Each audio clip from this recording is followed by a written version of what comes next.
আমরা এই রাজ্যের মঠ মন্দিরগুলোকে সাজাতে চাই।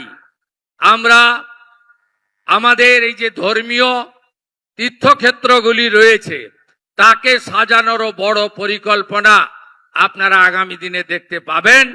এবং আমাদের রাজ্যের গুরুত্বপূর্ণ জায়গাগুলি কোচবিহারের মদন মোহনজিউর মন্দির, জলপাইগুড়ির জলপেশ মন্দির, আমাদের মতুয়াধার ধাম ঠাকুরনগর থেকে শুরু করে তারাপীঠ, তারকেশ্বর, কালীঘাট, দক্ষিণেশ্বর সহ মা বর্গভীমা সহ আমাদের যত ধর্মীয় স্থান আছে তাকে আমরা নতুন করে সাজাবো।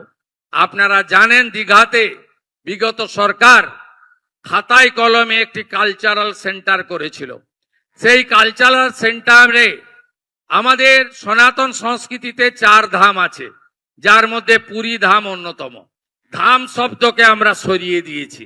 আমরা ওটার যে প্রকৃত নাম অর্থাৎ শ্রী শ্রী জগন্নাথ কালচারাল সেন্টার, ওই নামে সেটাকে আমরা স্বীকৃতি দিয়েছি।